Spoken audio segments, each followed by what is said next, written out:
بسم اللہ الرحمن الرحیم۔ السلام علیکم، welcome to S A teaching zone. آج کی ہماری یہ ویڈیو 12ویں جماعت کی اردو کی ہے۔ کتاب کا نام ہے گلستان ادب۔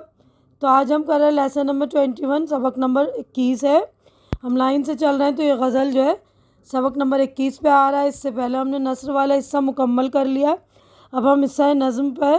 تو یہ ناصر کاظمی کی لکھی ہوئی غزل ہے۔ تو پہلے ہم جو شاعر ہمارے ناصر کاظمی ہیں ان کا تعارف دیکھ لیتے ہیں۔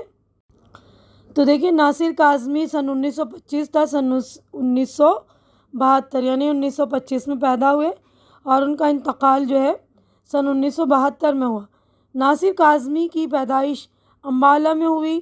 ابتدائی تعلیم کے بعد وہ لاہور چلے گئے، جہاں تقسیم ہند کے بعد انہوں نے مستقل سکونت اختیار کر لی۔ لاہور کی ادبی فضا میں ناصر کاظمی کی شاعری خوب چمکی۔ کچھ مدت تک وہ اوراق نو اور ہمایوں کے مدیر بھی رہے۔ 47 برس کی عمر میں جب ان کی شاعری شباب پر تھی، ان کا انتقال ہو گیا۔ ان کی غزلوں کے مشہور مجموعے برگ نِ سن 1954 میں اور دیوان سن 1957 ہیں۔ تیسرا مجموعہ پہلی بارش انتقال کے بعد سن 1975 میں شائع ہوا۔ ان کی نظموں کا مجموعہ نشاط خواب ہے۔ تنقیدی مضامین اور مختصر نثری تحریریں خشک چشمے کے کنارے کے نام سے یکجا کر دی گئی ہیں۔ ناصر کاظمی نے ایک کتھا کہانی سر کی چھایا بھی لکھی تھی۔ ناصر کاظمی کی ڈائری بھی مرتب کر کے شائع کی جا چکی ہے۔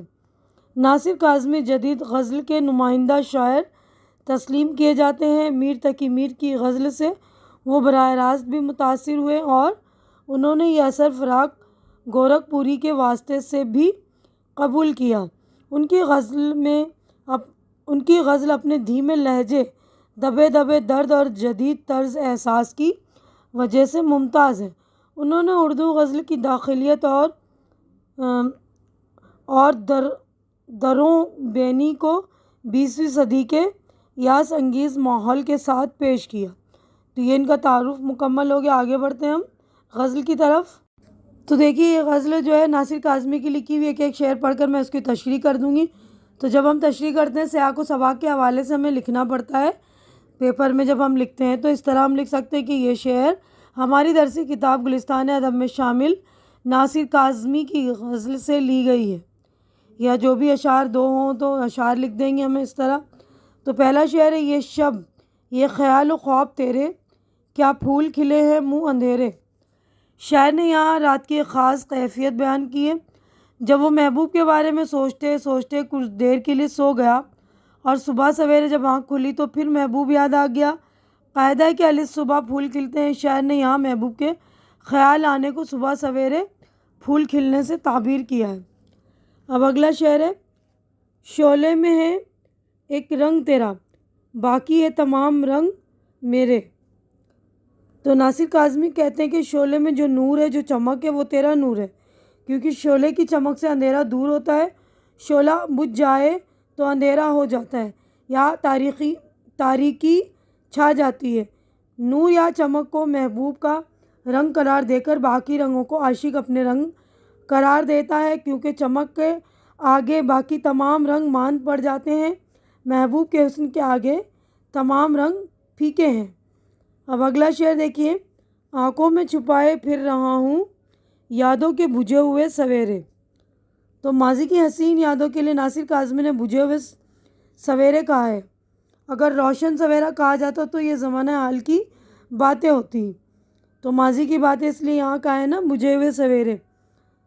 گزرے ہوئے وقت کی باتیں آدمی نہیں بھولتا، بالخصوص ان باتوں کو جن کا تعلق محبوب سے ہو۔ جب شاعر کو کبھی کوئی بات یا شے دیکھتا ہے تو اسے ماضی یاد آتا ہے کہ میں پہلے بھی ایسی چیز دیکھ چکا ہوں، آنکھوں پہ چھپائے پھرتا ہوں، یا انہی کیفیات سے، انہی حالات سے گزر چکا ہوں۔ اب اگلا شعر دیکھتے ہیں ہم، دیتے ہیں سراغ فصل گل کا، شاخوں پہ جلے ہوئے بسیرے۔ عام قاعدہ ہے کہ خزاں کے بعد موسم بہار آتا ہے۔ اس بات کو شاعر دوسرے انداز میں کہہ رہا ہے کہ چمن میں جلے ہوئے آشیانوں سے یہ پتہ چلتا ہے کہ خزاں چلی گئی، اب موسم بہار کی آمد ہے، شاخوں پر جلے ہوئے بسیرے فصل گل کی آمد کا پتہ دے رہے ہیں۔ اب اگلا شعر ہے، منزل نہ ملی تو قافلوں نے رستے میں جما لیے ہیں ڈیرے۔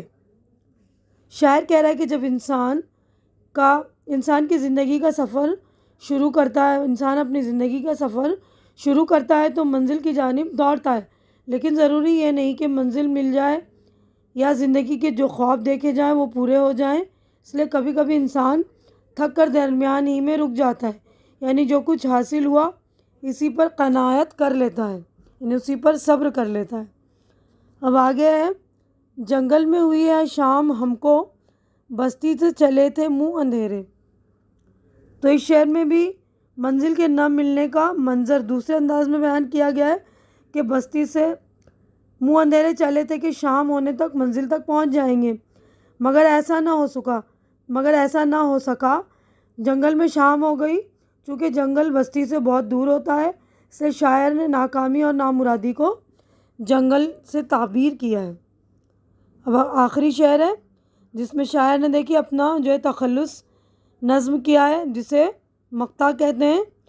تو روداد سفر نہ چھیڑ ناصر، پھر اشک نہ تھم سکیں گے میرے۔ تو شاعر کے مطابق زندگی کا سفر خوشی خوشی شروع کیا تھا اور ایک کامیاب زندگی کے خواب دیکھے تھے، لیکن خواب ادھورے رہ گئے، منزل نہ مل سکی۔ جب اس عالم میں کسی نے یہ جاننے کی کوشش کی کہ تم پر کیا گزری، شاعر نے یہ کہہ کر بات ختم کر دی کہ مجھ سے روداد نون نہ پوچھ ورنہ اشک نہ تھم سکیں گے، یعنی میں اپنا حال تمہیں بتا نہیں سکوں گا، یعنی رو پڑوں گا کہ ہماری زندگی میں کیا ہوا، مجھے مت چھیڑ ابھی۔ تو یہ جو ہے ہماری غزل ہو گئی مکمل۔ لکھنے والے جو شاعر دیکھیے ناصر کاظمی۔ آگے بڑھتے ہیں، یہ صفحہ بھی ہمارا مکمل ہو چکا ہے۔ آگے والے صفحے پہ پڑھتے ہیں تو دیکھیے یہاں پر ہماری مشق ہو رہی ہے شروع۔ تو یہاں پر پہلی مشق میں جو ہے دیکھیے لفظ و معنی۔ تو لفظ و معنی میں پہلا لفظ ہے سراغ، پتہ کھوج، فصل گل موسم بہار، ڈیرا ٹھکانہ رہنے کی جگہ، روداد سفر سفر کی کہانی۔ اب اسی غزل سے متعلق غور کرنے کی بات ہے، دیکھیے منہ اندھیرے یعنی صبح کا وہ وقت جب اجالا پوری طرح نہیں پھیلا ہوتا ہے۔ شاعر نے اس لفظ کو مطلع اور چھٹے شعر میں بطور قافیہ استعمال کیا ہے اور اسے بالترتیب شب اور شام کے متضاد کے طور پر برتا ہے۔ خزاں کے بعد بہار بھی ضرور آتی ہے۔ چوتھے شعر میں شاعر نے شاخوں پہ جلے ہوئے بسوروں کا ذکر کر کے یہ نتیجہ نکالا ہے کہ اب فصل گل بھی آنے والی ہے۔ یہ غزل تقسیم کے بعد شاعر کے ہجرت کے تجربے کی روشنی میں بھی دیکھی جا سکتی ہے، یعنی جب تقسیم ہوئی تھی نا، انڈیا پاکستان تقسیم ہوا تھا، اس وقت کا ہے یہ۔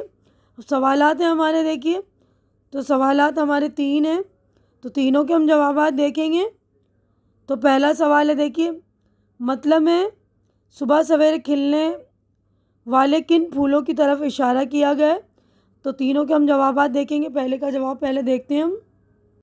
تو پہلے کا جواب دیکھیے مطلب میں صبح سویرے پھول کھلنے کا اشارہ ہے محبوب کی حسین یادیں، عاشق نے رات رو رو کر گزاری، کچھ دیر سو کر بیدار ہوا تو محبوب یاد آ گیا اور عاشق کو ایسا لگا کہ وہ محبوب سے مہک رہا ہے۔ جس طرح صبح کے وقت پھول کھلتے ہیں اور ان کی مہک پھیلتی، اسی طرح محبوب کی یادیں جو صبح سویرے عاشق کو مہکا رہی ہیں۔ سوال نمبر 2 ہے، یادوں کے بجھے ہوئے سویروں سے کیا مراد ہے؟ اس سے مراد ہے گزرے ہوئے دنوں کی بھولی بسری یادیں ہیں۔ بجھے ہوئے سویروں سے مراد وہ دن جو گزر گئے، اب ان میں کوئی چمک اور رونق نہیں ہے۔ سوال نمبر 3 ہے، راستے میں ڈیرے جما لینے سے کیا مطلب ہے؟ تو انسان جب منزل تک پہنچ نہیں پاتا تو راستے میں ہی کہیں قیام کرتا ہے، اسی قیام کو ڈیرے جما لینا کہتے ہیں۔ اس سے مراد یہ کہ جب بہت زیادہ نہ ملے تو کم پر گزارا کرو، یعنی ہماری منزل نہیں مل رہی تو جہاں بھی ہمیں ڈیرا مل رہا ہے وہیں ڈیرا جما لو، ہے نا۔ تو دیکھیے ہمارے تینوں جوابات ہو گئے مکمل۔ اب اگلا سوال ہے عملی کام۔ ہندوستان کی تقسیم کے بعد ہجرت کے تجربے کے بارے میں ایک مختصر نوٹ، تو دیکھ لیجئے اس کا جواب بھی۔ تو 15 اگست سن 1947 کو ہندوستان نہ صرف آزاد ہوا بلکہ تقسیم بھی ہوا۔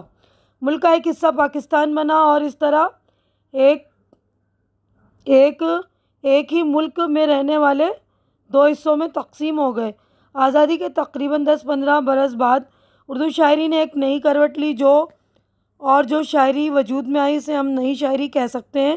نئی شاعری اس لیے کہا کہ اس دور کی شاعری میں شاعر کی انفرادیت، اس کا مزاج، اس کے تجربات اور محسوسات ایک نئے انداز سے نمایاں ہوئے۔ اس سے ذرا پہلے کی شاعری پر مسلک نصب العین یا نظر ترقی پسند کا اثر تھا، جسے انقلابی یا ترقی پسند شاعری کہا گیا ہے۔